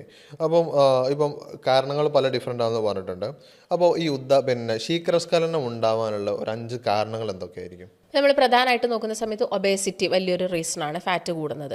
അതുപോലെ തന്നെ ഡയബറ്റീസ് പേഷ്യൻസിൽ നമ്മൾ ഉദാഹരണ പ്രശ്നങ്ങൾ കാണിക്കാറുണ്ട്. അതുപോലെ തന്നെ നെർവ് ഡിസോർഡേഴ്സ് ഉള്ള ആളുകളിൽ ഉദാഹരണ പ്രശ്നം പ്രധാനമായിട്ടും കാണിക്കാറുണ്ട്. അതുപോലെ തന്നെയാണ് ആൽക്കഹോളും അതുപോലെ തന്നെ പുകവലിയും. ഇപ്പോൾ പുകവലീൻ്റെ കേസൊക്കെ എടുത്ത് നോക്കുന്ന സമയത്ത് നമ്മൾ ഒരുപാട് പേഷ്യൻസിനോട് ചോദിക്കാറുണ്ട്, നിങ്ങൾ പുകവലിക്കാറുണ്ട്? ചില ആളുകൾ അത് പറയാറില്ല. ഈ പുകവലി എന്ന് പറയുന്നത് വലിയൊരു കാരണക്കാരനാണ്. കാരണം നമ്മൾ ബ്ലഡ് വെസൽസ് കൺസ്ട്രിക്റ്റ് ആവുകയാണ് ചെയ്യുന്നത്. നമ്മൾ പുകവലിക്കുന്നതിനനുസരിച്ച് ബ്ലഡ് വെസൽസിൻ്റെ ടെമ്പറേച്ചർ കുറയുകയും അതിൻ്റെ ഭാഗമായിട്ട് ഈ ഒരു രക്തക്കുഴൽ കൺസ്ട്രക്റ്റ് ആവും, ചുരുങ്ങി കഴിഞ്ഞാൽ എന്താണ്, അവിടേക്ക് പ്രോപ്പറായിട്ടുള്ള സർക്കുലേഷൻ ഇല്ല. അപ്പോൾ അതിൻ്റെ ഭാഗമായിട്ട് പ്രിമച്വർ ഇജാക്കുലേഷൻ വരാം. പിന്നെ ബോഡി പെട്ടെന്ന് ഹീറ്റ് ആവുന്ന ടൈപ്പ് ഓഫ് ആളുകളുണ്ട്, പെട്ടെന്ന് ബോഡി ചൂടാവുന്ന ആളുകൾ. അവരുടെ ഭക്ഷണ രീതി ആയിരിക്കാം അത് ചിലപ്പം, അല്ലെങ്കിൽ പണ്ട് മുതൽ അവർ അങ്ങനെ ആയിരിക്കാം. അങ്ങനെയുള്ള ആളുകളിൽ നമ്മൾ ഈ ഒരു പ്രിമച്വർ ഇജാക്കുലേഷൻ കണ്ടുവരാറുണ്ട്. ഓക്കെ. അപ്പോൾ അതിൽ ഡോക്ടർ ഇപ്പോൾ പറഞ്ഞതിൽ നമുക്ക് 1-2 വിഷയങ്ങളോട് നമുക്ക് ഡീറ്റെയിൽ ആയിട്ട് പറഞ്ഞാൽ നല്ല കാര്യങ്ങളാണ്. അത് ഒന്നാണ് പുകവലി നല്ലതാണോ? പുകവലി നല്ലതാണെന്ന് ആരും പറയില്ല. പുകവലി എന്ന് പറയുന്നത് നമുക്ക് എല്ലാവർക്കും അറിയാം. നമ്മളൊരു സിനിമ കാണാൻ പോകുന്നുണ്ടെങ്കിൽ നമ്മൾ അവിടെ ഒരു കാണുന്നൊരു കാര്യമാണ് പുകവലി ആരോഗ്യത്തിന് ഹാനികരമാണെന്നുള്ളൊരു കാര്യം. അപ്പോൾ നമുക്ക് എല്ലാവർക്കും അറിയുന്നൊരു കാര്യമാണ്. അതിൻ്റെ പാക്കറ്റിൽ പോലും എഴുതി കാണിക്കുന്നുണ്ട് ഒട്ടും ശരീരത്തിന് നല്ലത്. എന്നിട്ടും നമ്മൾ പലരും ഒരു സുഖത്തിന് വേണ്ടിയിട്ടോ അവർക്ക് എന്തോ അത് വലിച്ചു കഴിഞ്ഞാൽ ശരിക്കും ഒരു അഡിക്ഷനാണ്. അപ്പോൾ ഒന്ന് വലിച്ചു കഴിഞ്ഞാൽ പിന്നെ അവർക്ക് അടുത്ത ദിവസം 2 വലിക്കാൻ തോന്നും. അങ്ങനെ അവർ അഡിക്റ്റായിട്ട് പോവുകയാണ് ചെയ്യുന്നത്. അപ്പോൾ പുകവലി എന്ന് പറയുന്നത് ശരീരത്തിന് ഒട്ടും നല്ലതല്ല. ഈ പറഞ്ഞ പോലെ തന്നെ ശരീരത്തിനകത്ത് പല ഭാഗങ്ങളിലായിട്ട് ബ്ലോക്ക് ഉണ്ടാക്കാം. അതൊന്ന് പ്രധാനമായിട്ടും നമ്മുടെ ഹാർട്ടിലോട്ട് പോകുന്ന ബ്ലഡ് വെസൽസിൽ ഉണ്ടാക്കാം, അതുപോലെ തന്നെ പെനിസിലോട്ട് പോകുന്ന ബ്ലഡ് വെസൽസിൽ ഉണ്ടാക്കാം, കാലിലോട്ട് പോകുന്ന ബ്ലഡ് വെസൽസ് നമുക്കറിയാം ബർജേഴ്സ് ഡിസീസ് അതിൻ്റെ ഭാഗമായിട്ട് വരുന്നതാണ്. ഈ പുകവലിൻ്റെ ഭാഗമായിട്ട് നമ്മുടെ കാലിൽ സർക്കുലേഷൻ ഇല്ലാതെ നെക്രോസിസ് വന്നിട്ട് കാല് കട്ട് ചെയ്യുന്ന സ്റ്റേജിലോട്ട് വരെ അത് പോവാറുണ്ട്. അപ്പം പുകവലി ഒട്ടും തന്നെ ശരീരത്തിന് നല്ലൊരു കാര്യമില്ല. ഓക്കെ, ഇപ്പോൾ അതിൽ നമ്മൾ നേരത്തെ പറഞ്ഞ വിഷയങ്ങളിൽ സംസാരിച്ചൊരു കാര്യമാണ് നമ്മൾ കഴിക്കുന്ന ഭക്ഷണങ്ങൾ ഇതിന് കാരണമാവുന്നുണ്ട് എന്നുള്ളത്. അപ്പം ഈ ശീഘ്രസ്ഖലനം ഉണ്ടാക്കാൻ അല്ലെങ്കിൽ ശീഘ്രസ്ഖലനം ഉണ്ടാക്കുന്ന ഒരു ഭക്ഷണങ്ങൾ എന്തൊക്കെയായിരിക്കും? ശീഘ്രസ്ഖലനം ഉണ്ടാക്കുന്ന ഫുഡുകൾ എന്ന് പറയുമ്പോൾ കൂടുതലായിട്ട് നമ്മൾ മീറ്റ് കഴിക്കുന്നുണ്ടെങ്കിൽ, മീറ്റ് കഴിക്കുക എന്ന് പറയുമ്പോൾ മീറ്റ് ഒട്ടും തന്നെ കഴിക്കേണ്ടെന്നൊന്നും പറയുന്നില്ല. അപ്പോൾ ആഴ്ചയിൽ നമ്മൾ 1-2 ദിവസം ചെറിയൊരളവിൽ മീറ്റ് കഴിച്ചാൽ പ്രശ്നമല്ല. പക്ഷേ എല്ലാ ദിവസവും 3 നേരം കഴിക്കുന്ന ആളുകളുണ്ട്. ഇപ്പോൾ നമ്മൾ ഈ ഒരു പ്രശ്നം ശീഘ്രസ്ഖലനം മാത്രമല്ല, ഉദാഹരണ പ്രശ്നം നമ്മൾ ഏറ്റവും കൂടുതൽ കണ്ടുവരുന്ന ഒരാളുകൾ എന്ന് പറയുന്നത് പ്രവാസികളാണ്. പ്രവാസികൾക്ക് ഇത് കാണാനുള്ളൊരു റീസൺ അവരുടെ ഫുഡ് ഹാബിറ്റ്സ് ആണ്. അവരുടെ ഫുഡ് ഹാബിറ്റ്സിൻ്റെ ഭാഗമായിട്ട് അവരിൽ പകുതിയിലേറെ ആളുകളും പുറത്തുനിന്നാണ് ഫുഡ് കഴിക്കുന്നത്. ഇപ്പം ഏറ്റവും കൂടുതൽ ഇപ്പം നമ്മുടെ നാടുകളിലാണെങ്കിൽ ഏറ്റവും കൂടുതൽ ഹോട്ടൽസൊക്കെ ഓപ്പൺ ആവുന്ന ഒരു സമയം എന്ന് പറയുന്നത് രാത്രി സമയങ്ങളിലാണ്. ഈ രാത്രി ഹെവി ഫുഡ് കഴിച്ച് കിടക്കുന്ന ഒരു ശീലമാണ് നമ്മൾ പലർക്കും ഉള്ളത്. അതുപോലെ തന്നെ മീറ്റ് കൂടുതൽ കഴിക്കുന്ന സമയത്ത് നമ്മുടെ ബോഡിയിൽ ടെമ്പറേച്ചർ കൂടാറുണ്ട്. അതുപോലെ തന്നെ ഇപ്പം നിങ്ങൾ ഹോട്ടായിട്ടുള്ള ബീവറേജസ് കഴിക്കുക, അല്ലെങ്കിൽ ഇപ്പോൾ കൂടുതലായിട്ട് കോഫി കുടിക്കുന്നത്, അല്ലെങ്കിൽ മദ്യപാനം കൂടുതലായിട്ട് ഫോളോ ചെയ്യുന്ന ആളുകൾ, ഇങ്ങനെയുള്ള ആളുകളിലൊക്കെ തന്നെ നമുക്ക് പ്രിമച്ചർ ഇജാക്കുലേഷൻ കാണാൻ സാധിക്കും. അപ്പോൾ നമ്മൾ ഇപ്പോൾ ശീഘ്രസ്ഖലനത്തിൻ്റെയും അതുപോലെ തന്നെ ഉദാഹരണ പ്രശ്നത്തിൻ്റെ കാരണങ്ങളൊക്കെ പറഞ്ഞ് സംസാരിച്ചിട്ടുണ്ട്. അപ്പോൾ ഇതുപോലുള്ള പ്രശ്നങ്ങൾ നിങ്ങൾ അനുഭവിക്കുന്നുണ്ട് എന്നുണ്ടെങ്കിൽ നിങ്ങൾക്ക് താഴെ കാണുന്ന നമ്പറിൽ കോൺടാക്ട് ചെയ്യാവുന്നതാണ്. ഓൺലൈനായിട്ടോ ഓഫ്ലൈനായിട്ടോ നിങ്ങൾക്ക് കൺസൾട്ടേഷൻ എടുക്കാം. അതിൽ കൂടുതലായിട്ട് ഡീറ്റെയിൽസ് അറിയണമെന്നുണ്ടെങ്കിൽ താഴെ കാണുന്ന നമ്പറിൽ കോൺടാക്ട് ചെയ്യാവുന്നതാണ്. അത് നിങ്ങൾക്ക് ഇപ്പോൾ ദൂര പ്രവാസികളാണെന്ന് ഈ പറഞ്ഞ പോലെ പ്രവാസികൾ ഒരുപാട് പ്രശ്നങ്ങൾ അനുഭവിക്കുന്നുണ്ട്. ഇപ്പോൾ പ്രവാസികളായിക്കോട്ടെ അല്ല വിദൂരത്തുള്ള ആളുകളായിക്കോട്ടെ, നിങ്ങൾക്ക് ഏറ്റവും ചിലപ്പോൾ സ്യൂട്ടബിൾ ആവുന്നതാണ് ഓൺലൈൻ കൺസൾട്ടേഷൻ ആയിരിക്കും. കൂടുതൽ വിവരങ്ങൾക്ക് താഴെ കാണുന്ന നമ്പറിൽ കോൺടാക്ട് ചെയ്താൽ മതി. ഇപ്പോൾ ശീഘ്രസ്ഖലനം പറയുന്ന സമയത്ത് നമ്മൾ പലപ്പോഴും കേട്ടുള്ള സമയത്താണ് ആദ്യരാത്രിയിൽ എത്തുന്ന സമയത്ത് ശീഘ്രസ്ഖലനം ഉണ്ടാകുന്നുണ്ടത്. എന്തുകൊണ്ടാണ് ആദ്യരാത്രിയിൽ ബന്ധപ്പെടുന്ന ഒരാൾക്ക് ശീഘ്രസ്ഖലനം ഉണ്ടാകുന്നത്? ശീഘ്രസ്ഖലനം മാത്രമല്ല ആ ഒരു സമയത്ത് ഉണ്ടാകുന്നത്, അതുപോലെ തന്നെ ഉദാഹരണ പ്രശ്നങ്ങളും ഉണ്ടാകുന്നുണ്ട്. അപ്പോൾ നമുക്ക് കോസസ് നോക്കുമ്പോൾ ഫിസിക്കലി കോസസുകളുണ്ട് നമ്മുടെ ബോഡിക്ക് വരുന്നത്, അതുപോലെ തന്നെ സൈക്കോളജിക്കലി പ്രശ്നങ്ങൾ വരാറുണ്ട്. അപ്പോൾ സൈക്കോളജിക്കലി പ്രശ്നങ്ങളിലാണ് ഈ ഒരു ഫസ്റ്റ് നൈറ്റിൽ ഈ ബുദ്ധിമുട്ട് വരുന്നത്. കാരണം ഫസ്റ്റ് നൈറ്റിൽ ആദ്യം തന്നെ വൈഫുമായിട്ട് കോൺടാക്ട് ചെയ്യുന്ന സമയത്ത് ഇപ്പം പുരുഷന്മാരുടെ മനസ്സിൽ പല തിങ്കിങ്സും കാര്യങ്ങളും ഉണ്ടാവും. ആൻസൈറ്റി ഉണ്ടാവാം, അവർക്ക് ചിലപ്പം ഒരു ടെൻഷനായിരിക്കാം. ഓക്കെ, ഇത് ഞാൻ സക്സസ് ആയിട്ടില്ലെങ്കിൽ വൈഫിൻ്റെ മുന്നിൽ ഞാൻ അവിടെ കൊച്ചായി പോവുമോ അല്ലെങ്കിൽ ചെറുതായി പോവുമോ, അതങ്ങനെയുള്ള ഒരുപാട് മാനസികമായിട്ട് അവരിലൊരു സ്ട്രെസ്സും കാര്യങ്ങളും ഉണ്ടാകുന്നതിൻ്റെ ഭാഗമായിട്ട് നമുക്ക് ഈ പ്രശ്നങ്ങൾ വരാം. കാരണം ഞാൻ പറഞ്ഞല്ലോ, നമ്മുടെ ബ്രെയിനും നമ്മുടെ ശരീരവും പല ഭാഗങ്ങളായിട്ട് കോർഡിനേറ്റഡ് ആണ്. ഈ കോർഡിനേഷൻ നഷ്ടപ്പെടും, നെർവ്സും മസിൽസിൻ്റെ ഒക്കെ കോർഡിനേഷൻ നഷ്ടപ്പെടുന്ന സമയത്ത് ഈ ബുദ്ധിമുട്ടുകൾ ഉണ്ടാവാം. ഓക്കെ, അപ്പോൾ അതുപോലെ തന്നെ നമ്മൾ ഡിസ്കസ് ചെയ്യേണ്ട ഒരു വിഷയം തന്നെയാണ് പോൺ അഡിക്ഷൻ എന്ന് പറയുന്നത്. അല്ലെങ്കിൽ ഈ പോൺ അഡിക്ഷനും മാസ്റ്റർബേഷനും എങ്ങനെയാണ് ഈ ശീഘ്രസ്ഖലനം ബാധിക്കുന്നത്? പോൺ അഡിക്ഷൻ എന്ന് പറയുന്ന സമയത്ത് അവർ പോൺ വീഡിയോസ് ഒരുപാട് കാണും. അപ്പം ഇങ്ങനെ കണ്ടു കഴിയുന്ന സമയത്ത് അവർ കൂടുതലായിട്ട് ഈ ഒരു മാസ്റ്റർബേഷൻ ചെയ്യാനുള്ള ടെൻഡൻസി കൂടുകയാണ് ചെയ്യുന്നത്. ചിലപ്പോൾ അവർക്ക് പാർട്ട്ണർ ഉണ്ടാവില്ല, അല്ലെങ്കിൽ അവർ മാരീഡ് ആയിരിക്കില്ല. അപ്പം അവരിത് കണ്ടിട്ട് ഇങ്ങനെ സ്വയം മാസ്റ്റർബേഷൻ ചെയ്യുന്ന സമയത്തായിരിക്കും അവർ കുറച്ചും കൂടി ഒന്ന് പ്രീതി അവരിൽ ഉണ്ടാവുന്നത്. അപ്പം ഇത് ഒരുപാട് കാലം നിങ്ങൾ കണ്ടിന്യൂസ് ആയിട്ട് മാസ്റ്റർബേഷനൊക്കെ ചെയ്യുക, അല്ലെങ്കിൽ 7 ഡേയ്സ് വീക്കിൽ 7 ഡേയ്സ് നിങ്ങൾ ചെയ്യുന്നുണ്ടെങ്കിൽ അത് നമ്മുടെ അവിടെ ഒരു നെർവ്സ് ഡാമേജ് ആണ് ഉണ്ടാക്കുന്നത്. അപ്പോൾ ഇങ്ങനെ ഒരു നെർവ് ഡാമേജ് ഉണ്ടായി കഴിഞ്ഞാൽ അവിടേക്കുള്ള കോർഡിനേഷനും കാര്യങ്ങളും നഷ്ടപ്പെടുന്നു, സർക്കുലേഷൻ പ്രോപ്പർ ആവുന്നില്ല, അതുപോലെ തന്നെ ഇങ്ങനെയുള്ള ബുദ്ധിമുട്ടുകൾ കണ്ടുവരുന്നു. അപ്പോൾ ഡോക്ടറെ, നമ്മളിപ്പോൾ സംസാരിച്ചല്ലോ ഈ പോൺ അഡിക്ഷനും മാസ്റ്റർബേഷനും. ഈ പോൺ അഡിക്ഷനും മാസ്റ്റർബേഷനും നമുക്ക് പൂർണ്ണമായിട്ട് നിർത്താൻ പറ്റുമോ? പൂർണ്ണമായിട്ട് നിർത്തുക എന്ന് പറയുന്ന സമയത്ത് മാസ്റ്റർബേഷൻ കംപ്ലീറ്റ് ആയിട്ട് സ്റ്റോപ്പ് ചെയ്യാമെന്ന് നമ്മൾ ആരോടും പറയുന്നില്ല. ഇപ്പോൾ വീക്കിലി വൺസൊക്കെ മെയിൽസ് അത് ഫോളോ ചെയ്യുന്നതുകൊണ്ട് യാതൊരു പ്രശ്നവുമില്ല. അതുവഴി അവർ സെക്ഷലി ആക്റ്റീവ് ആവുകയാണ് ചെയ്യുന്നത്. അപ്പം അത് കുറച്ചാരോ അഡിക്ഷൻ നിർത്തണമെങ്കിൽ നമ്മൾ പ്രധാനമായിട്ടും ഒന്ന് എൻഗേജ്ഡ് ആയിട്ടിരിക്കുക. അതായത് കൂടുതൽ സമയം നമ്മൾ മറ്റെന്തെങ്കിലും കാര്യങ്ങളിൽ സ്പെൻഡ് ആവുക.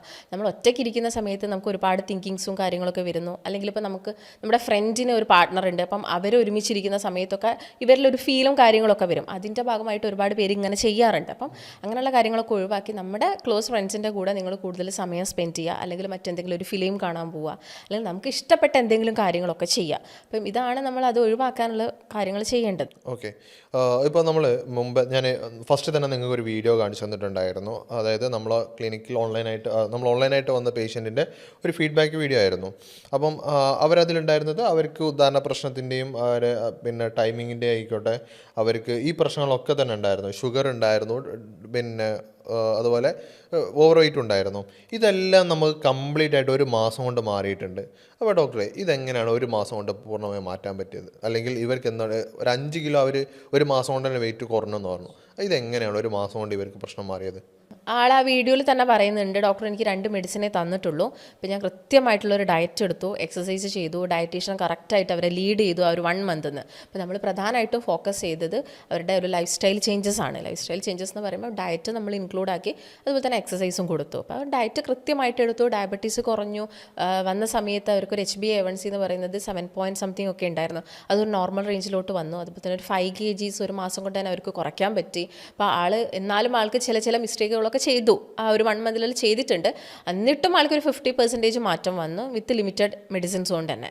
അപ്പോൾ നല്ലൊരു രീതിയിൽ നിങ്ങളെല്ലാവരും ഡയറ്റ് എടുത്ത് എക്സസൈസ് ചെയ്ത് നമ്മുടെ മെഡിസിൻസും കാര്യങ്ങളൊക്കെ ഫോളോ ചെയ്യുന്നുണ്ടെങ്കിൽ നമുക്കൊരു മാസം കൊണ്ട് തന്നെ നല്ല റിസൾട്ടും കാര്യങ്ങളും വരും. ഓക്കെ, അപ്പോൾ നിങ്ങൾക്ക് ഇതൊരു പ്രശ്നം ഉണ്ടെങ്കിൽ, അതായത് നിങ്ങൾ ഇതുപോലുള്ള ബുദ്ധിമുട്ട് അനുഭവിക്കുന്നുണ്ടെങ്കിൽ, ശീഘ്രസ്ഖലനായിക്കോട്ടെ, പ്രോസ്റ്റേറ്റിൻ്റെ പ്രശ്നമായിക്കോട്ടെ, ഉദ്ധാരണ പ്രശ്നമായിക്കോട്ടെ, ഇതിൻ്റെ എന്ത് വിഷയങ്ങൾ ഉണ്ടെന്നുണ്ടെങ്കിൽ നിങ്ങൾക്ക് ഇത് നല്ലൊരു റിസൾട്ടിലേക്ക് നിങ്ങൾക്ക് കൊണ്ടുപോകാൻ പറ്റും. ഇപ്പോൾ കഴിഞ്ഞ ദിവസം നമ്മുടെ അടുത്ത് വന്നൊരു പേഷ്യൻറ്റ്, നമ്മളെ ക്ലിനിക്കിൽ വന്നിട്ടുണ്ടായിരുന്ന ഒരു പേഷ്യൻറ്റ്, അവരുടെ ഫീഡ്ബാക്ക് കൂടി ഞാൻ ഇതിൽ ആഡ് ചെയ്യാം. അവർ പറഞ്ഞിട്ടുണ്ടായിരുന്നത് വെച്ചാൽ അവർക്ക് പെട്ടെന്ന് അവർ എഴുന്നേറ്റ സമയത്ത് അവർക്ക് എന്ത് ചെയ്തില്ല, മൂത്രം പോകുന്നില്ല, രാവിലെ എഴുന്നേറ്റ സമയത്ത് മൂത്രം പോകുന്നില്ല. അപ്പോൾ അവർ ഹോസ്പിറ്റലിൽ പോയി, കാഷ്വാലിറ്റി പോയ സമയത്ത് അവർ പറഞ്ഞിട്ടുണ്ടായിരുന്നത് ആദ്യം സൂചി കമ്പി കയറ്റി നോക്കണം, ഇത് വർക്ക് ചെയ്യാന്നില്ല, എന്നിട്ട് അത് പ്രോപ്പർ ആകുന്നില്ല എന്നുണ്ടെങ്കിൽ അവരെ കത്തീഡ്രലിട്ടിട്ട് ട്യൂബ് ഇട്ട് നടക്കേണ്ട ഒരു സിറ്റുവേഷനിലേക്ക് വരുമെന്നാണ് അവർ പറഞ്ഞിട്ടുണ്ടായിരുന്നത്. അവർക്ക് ബേസിക് കാരണം എന്ന് പറയുന്നത് പ്രോസ്റ്റേറ്റ് ആണ്. ആ ഒരു ഫീഡ്ബാക്ക് ജസ്റ്റ് ഒന്ന് കണ്ടുവരാം. ഡോക്ടറെ നമസ്കാരം. മെഡിസിൻ എനിക്ക് കിട്ടി, ഞാനത് കഴിച്ചു തുടങ്ങി. എനിക്ക് നല്ല മാറ്റമുണ്ട്. കുറച്ച് ദിവസം തന്നെ എനിക്ക് നല്ല മാറ്റം വന്നിട്ടുണ്ട്. ഡോക്ടറെ ഒന്ന് അറിയിക്കണമെന്നുണ്ടായിരുന്നു. ഒരുപാട് മെഡിസിൻ ഉപയോഗിച്ച ആളാണ്. എൻ്റെ ഡോക്ടറെ കണ്ടിട്ടുള്ളൂ, ആ ഒരു ഡോക്ടറുടെ വിഷയം മരുന്ന് ഉപയോഗിച്ച ആളാണ്. പക്ഷെ അതിനേക്കാളും ഇത് വളരെ ബെറ്ററാണ്. ആ മെഡിസിനെ കഴിച്ചൊരു 10 ദിവസം കഴിഞ്ഞ ശേഷം മാത്രമേ -0.1 മാത്രമേ മാറ്റമുണ്ട്. പക്ഷെ ഡോക്ടർ അയച്ച മെഡിസിൻ എനിക്ക് ഇന്നലെ മോർണിംഗിൽ കയ്യിൽ കിട്ടി. ഞാൻ മോർണിംഗിലും കഴിച്ചു, ഈവനിങ്ങിലും ആ പറഞ്ഞതുപോലെ കഴിച്ചു. പക്ഷെ പ്രതീക്ഷിക്കാത്ത മാറ്റം ബോഡിക്കുണ്ട്, ശരീരത്തിലുള്ള നെർവിനുണ്ട്, ദാമ്പത്തികത്വത്തിന് മാറ്റമുണ്ട്. 2 വർഷങ്ങൾക്ക് ശേഷമാണ് നല്ല വൈഫോട്ട് ജീവിച്ചത്. Thank you. ഞാൻ ഡോക്ടർ ഡയറക്റ്റ് ഒന്ന് കാണുന്നുണ്ട്. ശരി, അപ്പോൾ ഈ വീഡിയോ നിങ്ങൾ കണ്ടില്ലേ? അവർക്ക് ഈ സർജറി പറഞ്ഞെടുത്തുന്ന അവർക്ക് വെറും 3 ആഴ്ച കൊണ്ടാണ് ഈ പ്രശ്നം മാറിയിട്ടുണ്ടായിരുന്നത്. അപ്പോൾ ഇത്രയേ ഉള്ളൂ. നിങ്ങൾ കറക്റ്റായിട്ട് നിങ്ങൾ ഇതിന് റെഡിയാണോ, നിങ്ങൾക്ക് ആ പ്രശ്നം മാറിക്കിട്ടും. അതിന് ഒരുപാട് 6 മാസമോ 1 ഇയറോ ഒന്നും മരുന്ന് കഴിക്കേണ്ട ആവശ്യമില്ല. ഈവൻ ഡയബറ്റിക്കിന് പോലും നമ്മൾ ക്ലിനിക്കിൽ വരുന്ന റിസൾട്ട് എന്ന് പറയുന്നത് 1 മന്ത് കൊണ്ട് തന്നെ HbA1c നോർമലിലേക്ക് പോവാണ്. അതെന്തുകൊണ്ടാണ്? നിങ്ങൾ വില്ലിങ് ആണോ, നിങ്ങൾക്ക് പ്രശ്നം മാറും. അതിൻ്റെ അഭിപ്രായം എന്താ ഡോക്ടർ? അതെ, നമുക്ക് തീർച്ചയായിട്ടും മാറ്റിയെടുക്കാൻ പറ്റും. കാരണം നമ്മൾ ആ ജാഫറിനെ പേഷ്യൻറ്റിനെ തന്നെ എടുത്ത് നോക്കുന്നുണ്ടെങ്കിൽ ആൾ ഒരുപാട് എഫേർട്ട് എടുത്തു, ആളെ കൊണ്ടാവുന്ന രീതിയിലുള്ള എഫേർട്ട് എടുക്കും. പിന്നെ നമ്മുടെ ലൈഫിൽ നമ്മൾ കുറേ കാര്യങ്ങളൊക്കെ ബ്രേക്ക് ചെയ്യേണ്ടി വരും.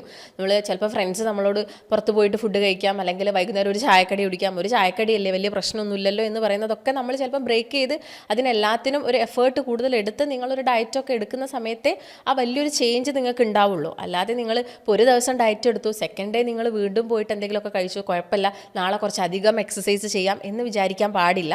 എടുക്കുന്നുണ്ടെങ്കിൽ നിങ്ങൾ ഒരു മാസം കൃത്യമായിട്ട് എടുക്കുക. അതിൻ്റെ കൂടെ തന്നെ മെഡിസിൻസ് കൂടി കഴിക്കുമ്പോഴേ നമുക്ക് നല്ല രീതിയിലുള്ള റിസൾട്ടും കാര്യങ്ങളും ഉണ്ടാവുള്ളൂ. തീർച്ചയായിട്ടും.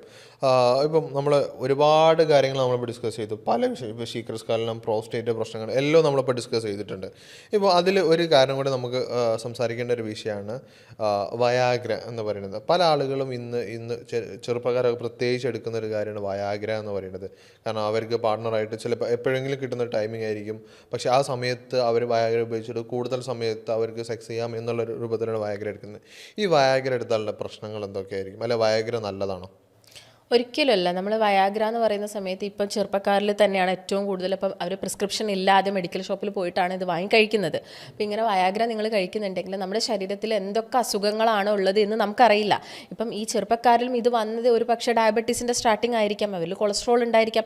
ഇതൊന്നും അറിയാതെ അവർ ചിലപ്പം വയാഗ്ര എടുത്തു കഴിഞ്ഞ് കഴിഞ്ഞാൽ അതിൻ്റെ ഒരു സൈഡ് എഫക്റ്റ് ബോഡിയിൽ കാണിക്കാം. ചിലപ്പോൾ അവർ BP കൂടുകയും അല്ലെങ്കിൽ അറ്റാക്കിൻ്റെ സാധ്യതകളൊക്കെ ഒരുപാട് കൂടുതലാണ്. അതുപോലെ തന്നെയാണ് പ്രായമായിട്ടുള്ള ആളുകളും, അവരുടെ ബോഡിയിലും ഒരുപാട് ചേഞ്ചസ് നടന്നുകൊണ്ടിരിക്കുക. അപ്പോൾ ഇതൊന്നും അറിയാതെ നിങ്ങൾ ഒരു മെഡിസിൻ ഒരു ഡോക്ടറുടെ പ്രിസ്ക്രിപ്ഷൻ ഇല്ലാതെ കഴിക്കുന്നത് തന്നെ വലിയൊരു പ്രശ്നമുള്ളൊരു കാര്യമാണ്. ഓക്കെ, ഇപ്പം നമുക്ക് ഇപ്പോൾ വയാഗ്ര ഇഷ്യൂ ആണെന്ന് ഡോക്ടർ പറഞ്ഞു. ഇപ്പോൾ വയാഗ്രയ്ക്ക് പകരമായിട്ട് നമുക്ക് ഉദാഹരണ പ്രശ്നത്തിനും ശീഘ്രസ്ഖലനത്തിനും ഉപയോഗിക്കാൻ പറ്റുന്ന കാര്യങ്ങൾ എന്തൊക്കെയായിരിക്കും? പിന്നെ നമ്മുടെ ആയുർവേദത്തിൻ്റെ കേസൊക്കെ നോക്കുകയാണെങ്കിൽ ഒരുപാട് മെഡിസിൻസ് ഉണ്ട്. അപ്പോൾ അതിൻ്റെ സൈഡ് എഫക്റ്റ് എന്ന് പറയുന്നത് നെഗ്ലിജിബിൾ ആണ്. അപ്പോൾ നമുക്ക് വലിയ സൈഡ് എഫക്റ്റോ കാര്യങ്ങളോ ഒന്നുമില്ല. പക്ഷേ നിങ്ങളൊരു വയാഗ്ര എടുത്താൽ ചിലപ്പോൾ നിങ്ങൾക്ക് പെട്ടെന്ന് എന്തായിരിക്കും ഉദാഹരണം കിട്ടുമായിരിക്കും. ഇപ്പം നമ്മളൊരു ആയുർവേദ മെഡിസിൻസ് അല്ലെങ്കിൽ ഹോമിയോ മെഡിസിൻസ് ഒക്കെ കഴിക്കുന്നുണ്ടെങ്കിൽ കുറച്ച് സമയം എടുക്കും, പക്ഷേ നമുക്ക് വേറെ ബുദ്ധിമുട്ടുകളൊന്നുമില്ല. നമുക്ക് സമയം എടുത്ത് കഴിക്കാൻ പറ്റുന്ന ഒരുപാട് മെഡിസിൻസ് ആയുർവേദത്തിലുണ്ട്. ഇപ്പം അശ്വഗന്ധ ചൂർണ്ണാണെങ്കിലും ത്രിഫല ചൂർണ്ണമൊക്കെ ആണെങ്കിലും അതിൻ്റെ പ്രോപ്പറായിട്ടുള്ള രീതിയിൽ നിങ്ങൾ കഴിക്കുന്നുണ്ടെങ്കിൽ മാറ്റങ്ങൾ വരും. അതുപോലെ തന്നെയാണ് നിങ്ങൾ നായ്ക്കുരണ പരിപ്പ്, ഇതൊക്കെ എല്ലാവരും കേൾക്കുന്ന കാര്യങ്ങളാണ്. അപ്പോൾ അതൊക്കെ നമുക്ക് ട്രൈ ചെയ്യാം. അതുപോലെ തന്നെ പ്രിമച്വർ ഇജാക്കുലേഷൻ ഒക്കെ ആണെങ്കിൽ നമ്മൾ ഭക്ഷണത്തിലും കൂടി ചേഞ്ചസ് വരുത്തണം. നമ്മൾ മെഡിസിൻസ് മാത്രം കഴിച്ചു കഴിഞ്ഞാൽ നമുക്ക് മാറ്റങ്ങൾ വരില്ല. ഇപ്പോൾ ഡോക്ടറെ, നമ്മളിപ്പോൾ പല വിഷയങ്ങളും സംസാരിച്ചിട്ടുണ്ട്. ഇപ്പോൾ ഉദാഹരണ പ്രശ്നത്തിൻ്റെ കാരണങ്ങൾ സംസാരിച്ചു, ശീഘ്രസ്ഖലനത്തിൻ്റെ കാരണങ്ങൾ സംസാരിച്ചു, അതിൻ്റെ എന്താണ് അതിൻ്റെ മാറ്റം വരുത്തേണ്ടതൊക്കെ നമ്മൾ സംസാരിച്ചു. എങ്കിലും നമ്മളിപ്പോൾ ഉദാഹരണ പ്രശ്നം ഉണ്ടെന്നുണ്ടെങ്കിൽ നമ്മൾ കഴിക്കേണ്ട ഭക്ഷണങ്ങൾ എന്തൊക്കെയായിരിക്കും? ഇപ്പം നമ്മൾ പ്രധാനമായിട്ടും ഭക്ഷണത്തിനകത്ത് ആൻറ്റി ഇൻഫ്ലമേറ്ററി ആയിട്ടുള്ളതും ഒമേഗ 3 റിച്ച് ആയിട്ടുള്ള ഫുഡുകളാണ് ഉൾപ്പെടുത്തേണ്ടത്. അതുപോലെ തന്നെ വൈറ്റമിൻ സി റിച്ച് ആയിട്ടുള്ള ഫ്രൂട്ട്സുകളൊക്കെ കഴിക്കുക. ഇപ്പോൾ ഫ്രൂട്ട്സുകൾ കഴിക്കാൻ നമ്മൾ പേഷ്യൻസിനോട് പറയാറുണ്ട്. അപ്പോൾ നിങ്ങൾ ശ്രദ്ധിക്കേണ്ട ഒരു പ്രധാനപ്പെട്ട കാര്യം, ഡയബറ്റിക് പേഷ്യൻ്റ് ഒക്കെ ആണെങ്കിൽ കൂടുതലായിട്ട് മധുരമുള്ള ഫ്രൂട്ട്സ് കഴിക്കരുത്. അപ്പോൾ മീഡിയം പഴുപ്പിലുള്ള ഫ്രൂട്ട്സുകൾ കഴിക്കുക. ഫ്രൂട്ട്സുകളിൽ തന്നെ പ്രധാനമായിട്ട് നോക്കുന്ന സമയത്ത് പേരക്കയും അനാറ് അഥവാ ഉറുമാമ്പഴമൊക്കെ നിങ്ങൾ കഴിക്കുന്നത് ഉദാഹരണ പ്രശ്നത്തിനൊക്കെ നല്ലതാണ്. അതുപോലെ തന്നെ നിങ്ങൾ കഴിക്കേണ്ടത് അധികം റിഫൈൻഡ് അല്ലാത്ത ഫുഡുകളാണ്. റിഫൈൻഡ് ആയിട്ടുള്ള സെറൽസും കാര്യങ്ങളൊന്നും നിങ്ങൾ കൂടുതലായിട്ട് യൂസ് ചെയ്യരുത്. റിഫൈൻഡ് ഓയിൽസ് അമിതമായിട്ട് യൂസ് ചെയ്യാൻ പാടില്ല. അതുപോലെ തന്നെ നിങ്ങളുടെ ഭക്ഷണത്തിനകത്ത് ഒമേഗ 3 റിച്ച് ആയിട്ടുള്ള ചെറുമത്സ്യങ്ങളായിട്ടുള്ള മത്തി, അയല, ഫ്ലാക്സ് സീഡ്സ് ഇതൊക്കെ കൂടുതലായിട്ട് കഴിക്കുക. എള്ള് കൂടുതലായിട്ട് കഴിക്കുന്നത്, ഇപ്പം പ്രോസ്റ്റേറ്റിൻ്റെ ബുദ്ധിമുട്ടുള്ള ആളുകളാണെങ്കിലും പ്രോസ്റ്റേറ്റിൻ്റെ പ്രശ്നങ്ങളൊക്കെ കുറയ്ക്കാനും എള്ള്, അതുപോലെ തന്നെ പംകിൻ സീഡ് അഥവാ മത്തൻ കുരു ഇതൊക്കെ കഴിക്കുന്നത് നല്ലതാണ്. അതുപോലെ തന്നെ നട്ട്സുകൾ കഴിക്കുന്നത് നല്ലതാണ്, എല്ലാം പരിമിതമായിട്ടുള്ള അളവിൽ മാത്രം. അപ്പം നട്ട്സ് കഴിക്കണം എന്ന് കരുതിയിട്ട് ഒരുപാട് അളവിൽ കഴിക്കരുത്. ഒരു 5 ബദാം ആ ഒരു രീതിയിൽ വാൾനട്ടൊക്കെ നിങ്ങളുടെ ഭക്ഷണത്തിനകത്ത് ഉൾപ്പെടുത്താനൊക്കെയാണ് ശ്രദ്ധിക്കേണ്ടത്. ഇപ്പോൾ ഡോക്ടർ പറഞ്ഞതിൽ തന്നെ ഒരു വിഷയം ഞാൻ ഒന്നുകൂടെ എടുത്തു ചോദിക്കുകയാണ്. ഈ അനാർ കഴിക്കുന്നത് എങ്ങനെയാണ് ഉദാഹരണ പ്രശ്നം മാറ്റുന്നത്? അപ്പോൾ നമ്മൾ പറഞ്ഞു, ഈ ഒരു ഉദാഹരണ പ്രശ്നത്തിൽ ഏറ്റവും വലിയൊരു കോസ് എന്ന് പറയുന്നത് ബ്ലഡ് സർക്കുലേഷനിലുള്ള കുറവാണ്. അപ്പോൾ ഈ ഒരു ബ്ലഡ് സർക്കുലേഷൻ കൂട്ടാൻ അനാർ എന്ന് പറഞ്ഞ ഫ്രൂട്ട് നല്ല രീതിയിൽ ഹെൽപ്പ് ചെയ്യുന്നുണ്ട്. അതുകൊണ്ട് നമുക്കൊരു ഹാഫ് അനാറൊക്കെ ഒരു ദിവസം കഴിക്കാവുന്നതാണ്. അതുപോലെ തന്നെ അനാർ നമുക്കറിയാം, ഒരു ബ്ലഡ് കുറഞ്ഞു പോയാൽ തന്നെ നമ്മളൊരു ഹാഫ് അനാർ കഴിക്കുന്നുണ്ടെങ്കിൽ പെട്ടെന്ന് തന്നെ HB ലെവലൊക്കെ കൂടും. അതുകൊണ്ട് നമുക്ക് അനാർ കഴിക്കാവുന്നതാണ്. ഇപ്പോൾ ഡോക്ടർ അതിൽ രക്തയോട്ടം കൂടുന്ന വിഷയങ്ങൾ പറഞ്ഞു. അപ്പോൾ അതിൽ തന്നെ ഞാൻ ഒരു സംശയം കൂടി ചോദിക്കുകയാണ്. നമ്മൾ ശരീരത്തിൽ ബ്ലഡ് സർക്കുലേഷൻ കൂട്ടാൻ വേണ്ടിയിട്ട് അല്ലെങ്കിൽ നമ്മളെ രക്തം കൂടാൻ വേണ്ടിയിട്ട് നമുക്ക് എന്തൊക്കെ ഭക്ഷണങ്ങൾ കഴിക്കാൻ പറ്റും?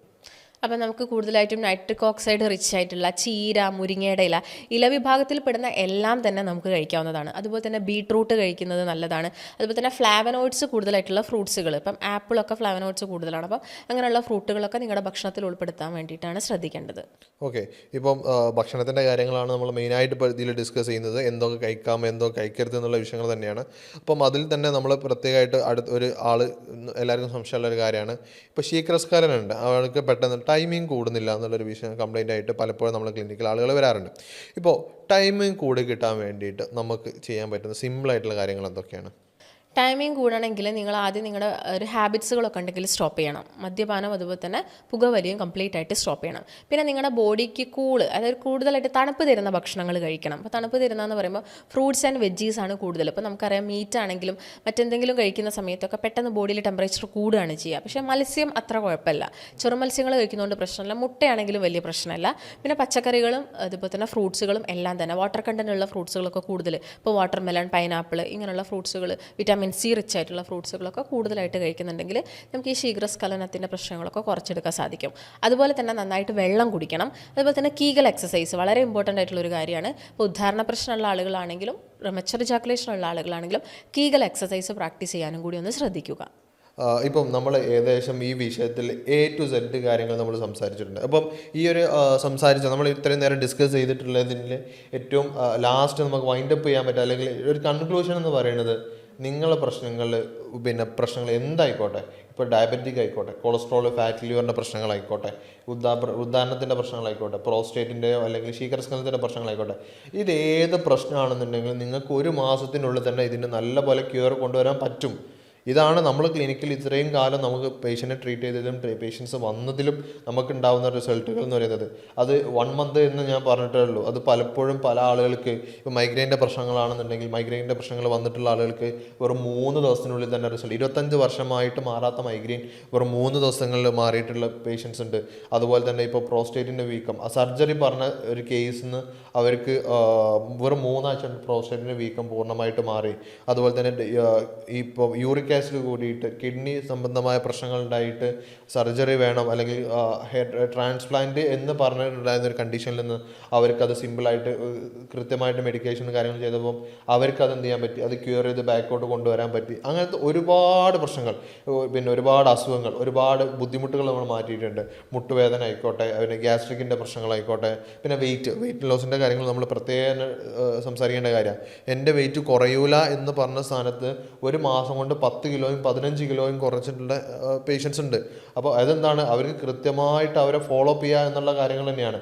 അതിന് കൃത്യമായിട്ട് നമ്മളടുത്ത് നമ്മളെ ഡയറ്റീഷ്യൻസ് ഉണ്ട്, നമ്മളെ ഡോക്ടേഴ്സ് ഉണ്ട്, എല്ലാം ഉണ്ട്. അപ്പോൾ ഈ ഒരു പാത്തിലൂടെ കടന്നു പോകുന്ന സമയത്ത് അവർക്ക് ഈ പറഞ്ഞ പോലെ കംപ്ലീറ്റ് അസുഖങ്ങളും ക്യൂറായി പോയിട്ടുമുണ്ട്. അപ്പോൾ നിങ്ങൾക്കും ഇതുപോലുള്ള പ്രശ്നങ്ങളെന്നുണ്ടെങ്കിൽ, നിങ്ങളിപ്പം ഒരുപാട് സ്ട്രെസ്ഡ് ആണെന്നുണ്ടെങ്കിൽ അല്ലെങ്കിൽ ഇത് പ്രശ്നങ്ങൾ അനുഭവിക്കുന്നതാണെന്നുണ്ടെങ്കിൽ നിങ്ങൾക്കും നല്ലൊരു ക്യൂർ നമുക്ക് നൽകാൻ പറ്റും. അതിന് കൂടുതൽ ഡീറ്റെയിൽസ് അറിയണമെന്നുണ്ടെങ്കിൽ താഴെ കാണുന്ന നമ്പറിൽ കോൺടാക്ട് ചെയ്താൽ മതി. ഞാൻ ആദ്യം നിങ്ങൾക്കൊരു വീഡിയോ കാണിച്ചു തന്നിട്ടുണ്ടായിരുന്നു. അതായത് അവർക്കൊരു മാസം കൊണ്ട് അവർക്ക് ഉദാഹരണ പ്രശ്നം മാറിയിട്ടുണ്ട്, അവർ 5 കിലോ വെയിറ്റ് കുറഞ്ഞിട്ടുണ്ട്, അവർ ഡയബറ്റിക് കൺട്രോളിലേക്ക് എത്തിയിട്ടുണ്ട്. അതുപോലെ നിങ്ങൾക്കും പറ്റും. ആ വീഡിയോ നിങ്ങൾ ജസ്റ്റ് ഒന്നുകൂടി കണ്ടുവരും. ഹായ്, ഞാൻ ജാഫർ. ഞാനിത് യൂട്യൂബിൽ കണ്ടിട്ടാണ് ഞാനൊന്ന് വിളിച്ചു നോക്കിയതാണ്.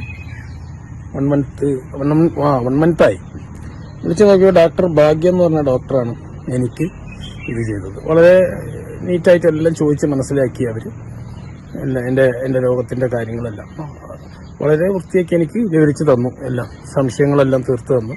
അവർ 2 മരുന്ന് തന്നു.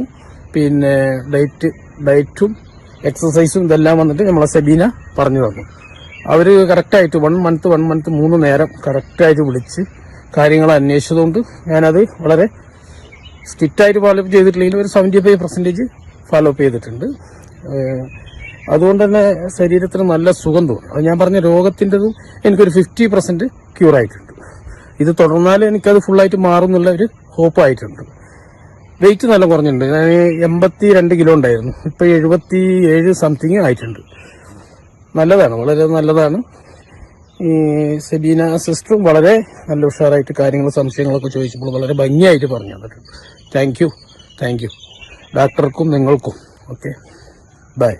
അപ്പോൾ നിങ്ങൾ ഈ വീഡിയോയിൽ കണ്ട പോലെ തന്നെ നിങ്ങൾക്കും ഇതുപോലെ നല്ല റിസൾട്ട് കിട്ടും. നിങ്ങൾ ഇതിന് ഇങ്ങനെ എന്ത് വിഷയങ്ങളായിക്കോട്ടെ, ഇതിന് നിങ്ങൾക്ക് വേറെ എന്തെങ്കിലും കാര്യങ്ങൾക്ക് അല്ലെങ്കിൽ വേറെ എന്തെങ്കിലും അസുഖങ്ങൾക്ക് ഡോക്ടർ കൺസൾട്ടേഷൻ വേണമെന്നുണ്ടെങ്കിൽ നിങ്ങൾ താഴെ കാണുന്ന നമ്പറിൽ കോൺടാക്ട് ചെയ്യാവുന്നതാണ്. താഴെ കാണുന്ന വാട്സപ്പ് ലിങ്കിൽ ക്ലിക്ക് ചെയ്താലും നിങ്ങൾക്ക് ഡോക്ടർ കൺസൾട്ടേഷൻ ലഭിക്കുന്നതാണ്.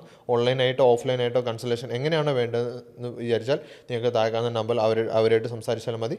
ഇതുപോലെ മറ്റൊരു ഹെൽത്ത് ടോപ്പിക്കുമായി നമുക്ക് വീണ്ടും കാണാം. നമ്മുടെ കൂടെയുള്ളത് ഡോക്ടർ ഭാഗ്യ, ക്യൂൺബി ഹെൽത്ത് കെയറിലെ ചീഫ് മെഡിക്കൽ ഓഫീസറാണ്. മറ്റൊരു വീഡിയോ ആയിട്ട് നമുക്ക് വീണ്ടും കാണാം. Thank you.